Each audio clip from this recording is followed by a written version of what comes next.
Hey, I want to talk about growth mindset, in particular, growth mindset in a software setting. So, I spent 8 years in consulting, and a lot of times you're stack ranked against your peers, your other software engineers who are, uh, in the delivery setting and have to deliver to a client. Sometimes clients work well. Sometimes there's difficult clients. But no matter what, you're gonna experience some failure. Um, so that's kind of the motivation towards what I want to talk about, the growth mindset in this setting. And so we we perceive failure a lot as something bad. When you take a growth mindset, and you can read up a lot from Carol Dweck, Stanford professor, who kind of pioneered a lot of this research. I think she's the one that coined the term. You're gonna find that having a growth mindset versus a fixed mindset is gonna let you conquer a lot of tasks that you might perceive as failures as more of growth opportunities. So, and the terminology is huge because just the mere fact when you say, "Hey, I failed at something," that's a bit extreme. One would say if you were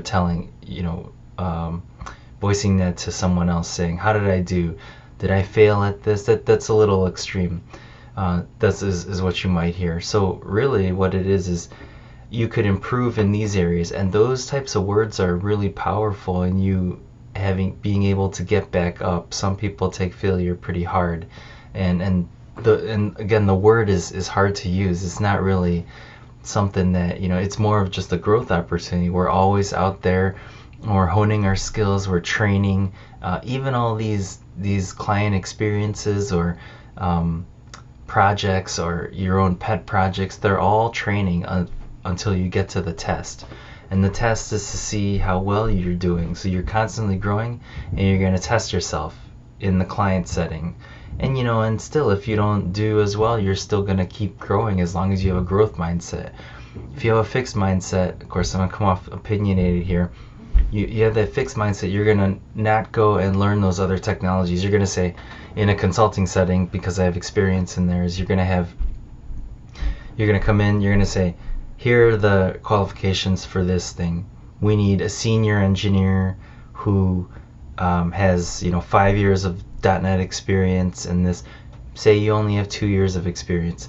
It depends on how concentrated those 5 years experience. You've seen people who are 5 years experience, but with technology changing, that's gonna not make much of a difference. Whereas if you had 2 years of concentrated experience in .NET Core, you've really learned deeply what that technology stack, what that technology has, and the different aspects and the different nuances, and you basically have a deep knowledge of that technology.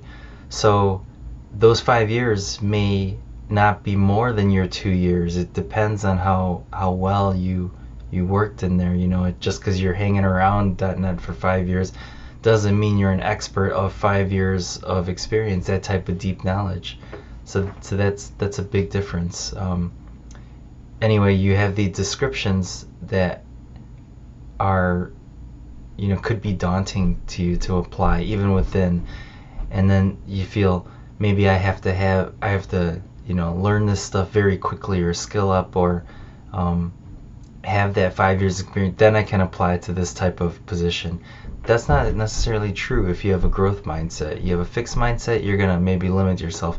You have a growth mindset, you're still going to go for it because you never know if something might come about. There may be a chance for them to say you come in at the 2 years, and really it amounts to 3 years in their eyes, in the client's eyes, and you say, well, this person can grow into, with a little bit of study, 6 months will grow into basically 5 years. So you don't really have to listen to that 5 years. That's the essence of the growth mindset. You're gonna fail. Oh, and don't want to use that harsh word, but you know that some failure is going to happen, but that's the road to success. You've heard it a number of times. Go out there, there's plenty of books on it, and however way you want to slice and dice it.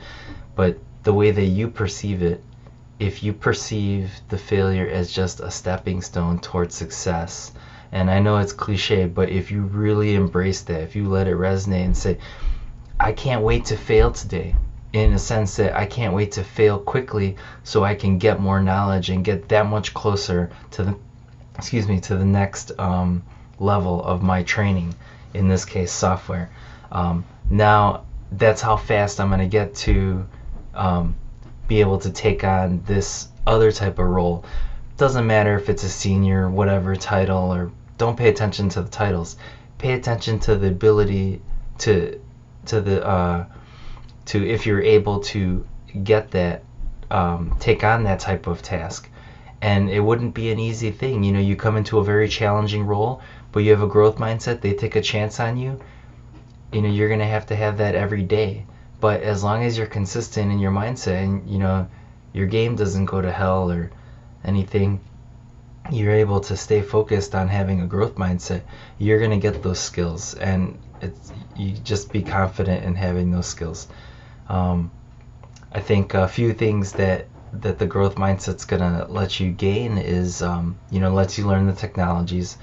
Whereas, you know, sometimes I've heard in the consulting arena, I talk to coworkers and they'll say, well, I can't do that because, you know, I haven't had a project with it. You don't have to get staffed on it. You create your own opportunities. That's another essence of growth mindset. I mean, it's all around, it all blends together. It all makes sense once you adopt that mindset. And it's hard to keep it, but after some practice, you get it, you know. And then another thing is that it keeps you creative. Things that I like to put out into the world is that, you know, we go in with our everyday jobs. You get told what to do.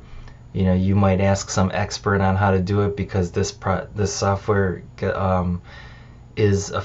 affects a lot of people. Essentially, everybody in a product company is working on the same product. So your code matters on how you do it. You have to do it someone else's way. You have to do it under someone else's constraints, and you pretty much just implement it. Well, growth mindset lets you be creative about things. So you can do it within those parameters, but it also lets you be a little more creative. Look up the latest technology, syntax, and maybe you might come up with a better way. You know, you use functional programming. You can, if you study some of that, the reason that it's so good is that it's so predictable that it will work. Say you run a test against it, it's almost guaranteed to work because you can prove those things through induction in case you happen to go through computer science school. It basically lets you go for the things that you want. I want to learn this technology, boom, just, you know, flip open the browser, go do some research, set some steps and goals, and then you get to do some exercises, and now you have that beginner functional skill set where you can apply to another project.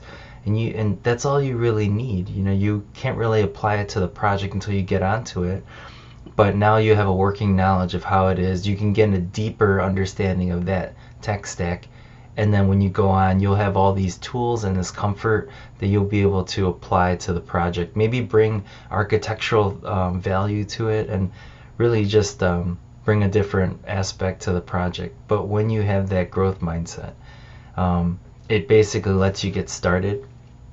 That's some of the hardest stuff, to even get started, to even flip open the browser, to even say, hey, that's just way too much stuff to learn. It's not. The basics are easy to learn, and that's the hardest part, is to get started, learn those basics.